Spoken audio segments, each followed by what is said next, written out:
Kill streaks in Call of Duty go hand in hand. They're a massive part of COD, and they're supposed to be the main motivation for you to get better. However, not all kill streaks are created equal, and sometimes they do the exact opposite of making you feel awesome. Welcome, everybody. We are going to be picking 20 kill streak failures. The biggest kill streak failures. These are those kill streaks that just did not make you feel like you wanted to. They didn't have that pop. Let me know which ones underwhelmed you. Make sure you're following the page with those notifications on. And if you make it all the way to the video, I have a special message for you. First up, at number 20, the Strafe Run in Modern Warfare 3. Now, I feel like I always bring this streak up when I'm talking about the bad ones. It looked awesome. I mean, it sounded cool, but there was something screwy with their AI that made them super ineffective. It would cost you 9 points in Modern Warfare 3. That's no easy task. And you would call in a whole squad of attack choppers to sweep the map and fire at anybody. Unfortunately, the AI on these choppers was terrible. If there was anything between you and the chopper, wall, building, rock, stop sign, anything, they wouldn't shoot. They also had very low health, meaning you could just shoot them down super easily, and every chopper you shot down would give you points towards your kill streaks. I mean, the Strafe Run looked awesome, but it was one of the least used assault streaks in the game because of how easy it was to counter. At number 19 today, the Valkyrie Rocket in Black Ops 1. Now, Black Ops 1 had some devastating streaks, but the Valkyrie Rockets were weird. Cost you 7 kills, and we didn't stack then, okay? You could get this big rocket launcher that would let you manually control where the rocket went out. Okay, cool. It was like an early version of the dart, but the handling was awkward. It made it super tough to actually hit somebody with this thing, and the explosion was always an insta-kill, which was nice, but the actual handling of the rockets just made people not want to use it, especially when you could get a lot better streaks for 7 kills. At number 18, this was something. The Molotov Cocktail in COD World War II. Seriously, why was this even a kill streak? Who sat at the conference table and okayed this? The Molotov Cocktail was a very cheap streak in World War II, but it functioned the exact same as normal, like a lethal equipment version from other COD games. I mean, this would be like if the Simtex was a kill streak or the throwing knife was a kill streak. I don't get it. Molotov almost feels like Sledgehammer needed one more streak to ship the game, but they couldn't think of anything else, so they just moved it from the grenade category over to the kill streak category. This game came out almost 4 years ago, and I'm still scratching my head on this decision. At number 17, the pre-patch V2 Rocket in COD World War II. Now, the V2 Rocket is COD World War II's version of the Moab. Big streak, kills everybody on the other team, disables enemy kill streaks for a minute. However, if you were playing World War II during the launch window, you know why the V2 is on this list. Upon release, Sledgehammer was hit with a lot of criticism over the V2 Rocket because of how underwhelming it was. Heck, there wasn't even an animation when you called it in. Just a big flash of light, and then you moved on with your life. Thankfully, Sledgehammer listened to the community, and they patched it and made it much, much more rewarding. At number 16, the cruise missile in Modern Warfare 2019. This is the game's version of the Predator missile, which has appeared in almost every COD game in one way or another. Sometimes they'll change the name or they'll slightly change how it works, but almost every COD game has a missile streak that you manually guide down to the battlefield.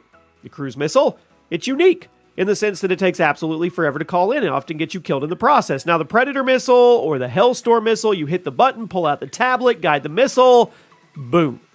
The cruise missile? No. Nope. Requires you to take out the tablet, hit the button, watch the animation of the missile firing, then watch an animation of the missile coming to the battlefield, and then you get to guide it down to the battlefield. It takes so long to hit the battlefield. By that time it gets there, I mean, the enemies have already taken cover, and oftentimes they found you, they killed you while you were locked in place waiting for all this to happen. I mean, the missile itself was strong. It was just not executed properly at all. At number 15, the Sentry Turret in Black Ops Cold War. It's basically, I mean, let's be real, it's become a meme. It's a very common streak in COD games, but the Cold War version is terrible. I mean, it does a lot of damage, but its health is pathetic. This is probably the easiest sentry to destroy in all of COD history. You could blow this thing up with a single grenade or a mag from pretty much any gun. Now, there's countless clips of people just placing a sentry down and then it gets destroyed before it even gets a chance to kill somebody or even fire. I mean, come on. The Cold War sentry is an embarrassment to sentry turrets, and that is saying something. At number 14 today, the EMP in Modern Warfare 2. Now, before you dislike the video, let me explain myself. The EMP is a fan favorite streak and it's one of the coolest in COD history, but When it first appeared in MW2, it was barely used at all because of its placement on the killstreak food chain. The EMP would cost you 15 kills in MW2, which made it the most second expensive streak in the entire game. Put simply, nobody was going to use one of their 3 kill streak slots on something this expensive when it wasn't lethal. They were taking Harriers, Chopper Gunners, Pavlos, AC-130s, gunships. Come on. I mean, that's how you got to your nuke. Nobody was going to take the EMP with them into battle because of the amount of work you had to put in. It wasn't right. Now, later COD games reworked how expensive it was, and it would get more field usage. But back in Modern Warfare 2, you hardly ever saw it despite it being really helpful. It was probably one of the most underused streaks in the entire game. At number 13, the attack helicopter in Black Ops Cold War. Now, this streak has been reworked a couple times after the community hated on it, but it's still pretty bad. It cost you 4,500 points, calls in an AI-controlled chopper, and just, that's normal, I guess. But what makes the chopper so bad compared to others in COD history, it has an itty-bitty health bar and a very passive AI. The Cold War chopper is super easy to shoot down, and you can even shoot it down before it gets to the battlefield, which is just plain embarrassing. That's not right. Then, assuming it actually gets to the battlefield in one piece, it'll get you maybe 1, 2, 3 kills before getting shot down because some reason, whoever's piloting it, well, they don't want to open fire.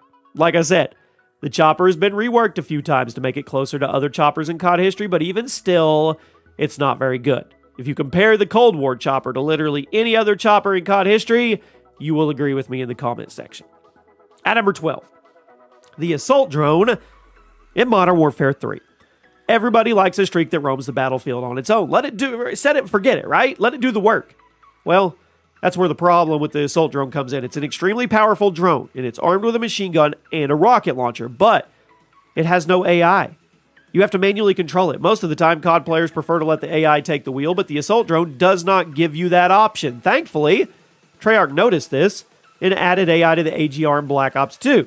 But in Modern Warfare 3, the Wally drone had to be manually controlled, and for that reason, most everybody skipped right over it. And speaking of which, number 11. The remote sentry in Modern Warfare 3. Now, the sentry turrets are a staple of COD. We already talked about that. But when you're forced to manually control it, that is so boring. I mean, it was exactly that. A sentry gun that you were forced to manually control. So guess what? Nobody used it. I mean, a sentry is usually really good at holding down lanes while you go do something else. But when you have to manually control this thing, it takes you completely out of the action. I mean, who wants to manually control a stationary gun turret the entire match? Nobody. And nobody did. Let's just stick with this. Let's keep hating on it. At number 10, the remote turret in AW. I mean, seriously, who was responsible for this one? After nobody used the remote turret in Modern Warfare 3, somebody at Sledge apparently thought, okay, maybe this time they'll like it. So they put it in a exosuit game. Shocker. Nobody used it. The remote turret, once again, had to be placed in one spot, manually controlled, which absolutely nobody was going to do, especially in a game with jetpacks. Stop putting streaks like this in the game. I think I speak for the community on this one. At number 9, white Phosphorus in Modern Warfare 2019. I am still convinced that this was a troll streak by Infinity Ward because it truly serves no purpose. Now, it's an expensive streak, and upon calling it in, the map will be bombed with the white stuff, which obscures everybody's vision and kills them if you get too close to the canisters. Now, let me say it again. Obscuring everybody's vision. Everyone. The streak actually made things harder for your teammates as well as the enemy. Plus, the hitbox on the canisters, it was pretty inconsistent. Sometimes you could walk right up to one and take no damage. Other times you could be 10 feet away and randomly die. I mean, the fact this streak was never patched to be more consistent or more helpful just makes me even more convinced this was a straight-up troll streak from IW. If that was truly the case, well, props to you. Well done. At number 8, the support squad mate in COD Ghosts. Now, Ghost had pretty underwhelming streaks all around. Infinity Ward wanted the game to be more tactical and less explosive, which led to most of the streaks being pretty mediocre. Case in point, the support squad mate. This would cost you a hefty 11 points, and, well, what did you get for it? Well, you got a guy with a riot shield. That's it. An AI-controlled guy with a riot shield who would run around and distract. The support squad mate really didn't do much, and he wasn't hard to avoid or kill. And for 11 points, I mean, come on. Seriously. Nobody used this unless you were just trying to have a good time and troll. At number 7, the combat bow in Black Ops Cold War. Now, it's fun to use, and it's super satisfying when you hit somebody with it. But how many kills will you actually get? The combat bow costs 500 points. Has a 2-minute cooldown. So in return, you get a bow and arrow with fiery tips that can burn the target and the environment around them. Now, how often does this actually kill someone? Well, not very often, because it's almost entirely countered by Flak Jacket, which everybody is running.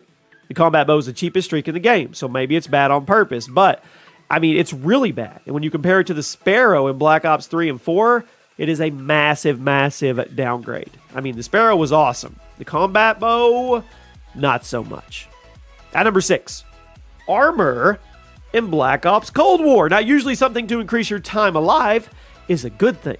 I don't really know what went wrong, but the armor in Black Ops Cold War is almost completely pointless because of how much it costs, how long it lasts, and how long the cooldown is. Armor, 1,600 points. Absorb 2 to 3 extra bullets before breaking. And it has a 2-minute cooldown for some reason. Now, it would be one thing if the armor lasted longer or if the cooldown was shorter so you could earn it more frequently. But in its current state, the cons far outweigh the pros. Nobody's going to sacrifice a full 2 minutes of game time just so they can soak up a couple extra bullets in one gunfight. It's not going to happen. Now we reach the top 5. The biggest kill streak failures of all time in COD history. Flat guns, World War II. Now, it was an interesting idea, but ultimately they didn't do very much. They were way too expensive and way too situational. Let me explain. The flat guns would cost you 950 points, that's a pretty tall order. And all they would do is destroy all enemy aerial streaks and block them from calling in new ones for a short period of time. That's it. It was basically a baby version of the EMP, but with how quick the streaks were in this game, you almost never destroyed anything with these. And the blocking time was way too short to justify. I mean, again, cool idea in practice, just not in distribution. At number 4, the counter UAV in Modern Warfare 2019. Now, the CUAV is a fan favorite streak, and it seems like it's always in every new COD title and probably will be for the rest of time. But the 2019 version had some problems, and it led to most people skipping it. For starters, it's in the same category as a UAV, meaning you can't run the UAV and the counter UAV combination at the same time. You have to pick one or the other. That's dumb. Then, once you get the counter, you have to manually place it somewhere above the map instead of calling in it like normal. Then, once the counter actually flew in, it barely had any health, meaning you could shoot it down with one magazine from any gun in the game, so you'd only get 5 to 6 seconds out of it before it went poof. The 2019 counter UAV was lame, and I'm honestly surprised Infinity Ward actually buffed it. I'm shocked. I mean, it had to be one of the least used streaks in the game. Seriously.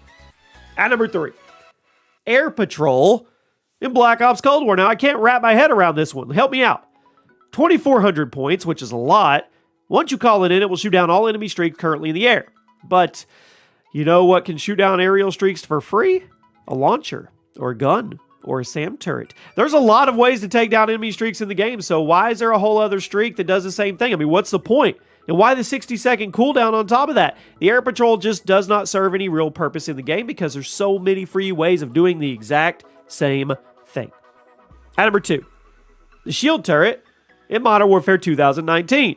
Now, is there anyone who actually uses it? I mean, it's the cheapest streak in the game. It costs you 3 kills. Once you get it, you can deploy this shielded machine gun turret that you can control to open fire at enemies. Now, this sounds awesome, but in reality, nobody used it. The handling's terrible. You're a sitting duck while you're using it. The fire rate on the machine gun is really low for some reason, which makes it easy to avoid if you're on the receiving end. It was really hard to place, too, for some reason. I mean, I'm sure all you Warzone players can attest to that. It just wasn't any good. There's a reason it was so cheap. And at number 1 today, on the biggest kill streak failures, there is no shocker here.